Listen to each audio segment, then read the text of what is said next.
ስትጠግቡ ፍሩ፣ ሲሳካላችሁ ፍሩ፣ ሲሞላላችሁ ተጠራጠሩ፣ የበለጠ ወደ እግዚአብሔር ቅረቡ። አብርሃም እንደዚህ ነው ያደረገው። ሲባረክ ምን እንዳደረገ ታውቃላችሁ?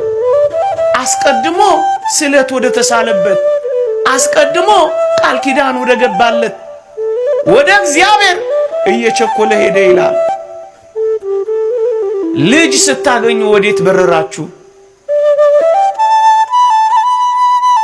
ስራ ሲሳካላችሁ ምን ነው ጀርባ ሰጣችሁ? ቤታችሁ በትዳር ሲሞቅ ምን ነው የእግዚአብሔርን አገልግሎት አቀዘቀዛችሁ?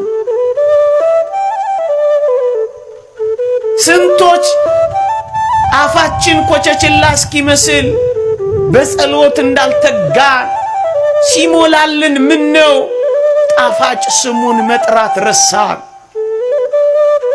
የጥንት ፍቅራችንን የልጅነት ደፋ ቀና ማለታችንን የልጅነት የተቆላተፈ ጸሎታችንን ምን ነው ረሳን።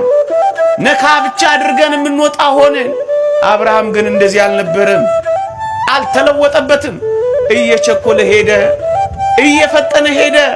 ሲራብም ሲጠግብም፣ ሲጎልም ሲሞላም፣ ሲያገኝም ሲያጣም፣ ሲባረክም ሲደኸይም ያው ነው። የእግዚአብሔር ቃል እንዲህ ይላል፣ እንዴት ተለወጥሽብኝ ይላል። ስንቶቻችን ተለውጠንበት ይሆን? ጉባኤን ቀና አንዳንዶቻችን ሲነገር አንሰማም። ኩራታችን ምንም አልመስለን ብሏል አብርሃም። እጅግ የሚደንቀው ድህነትን ማስተናገድ መቻሉ ብቻ አይደለም፣ ባለጠግነትን መቆጣጠር ችሏል። የአብርሃምና የሎጥ እረኞች በተጣሉ ጊዜ ምን እንደሆነ ታውቃላችሁ? እንዲህ አለው ሎጥ ወንድሙን፣ እንዲህ አለው። ምን አለው? አንተ ቀኙን ብትወስድ እኔ ግራውን ወስዳለሁ፣ አንተ ግራውን ብትወስድ እኔ ቀኙን ወስዳለሁ አለው። ምርጫውን ፈቃዱን ለወንድሙ ሰጣ። ምን አይነት ፍቅረ ቢጽ እንዳለው እስኪ ተመልከቱ። ቅድሚያውን ለወንድሞቻችሁ ትሰጣላችሁ ነው? ትከሻ ለትከሻ ሀብት ለማግኘት ትተናነቃላችሁ? ለሀብት ያለን የተጋነነ አምልኮ እስኪመስል ድረስ ይኸው ምድር የምትናጨው በሀብት ምክንያት አይደል? በውሃ ምክንያት ጦርነት፣ በመሬት ሽሚያ ጦርነት፣ ይኸው ደም የምንቃባው በዛ አይደለ? አብርሃምን ከፍ አድርገን የምናደንቀው እኮ ለዚህ ነው።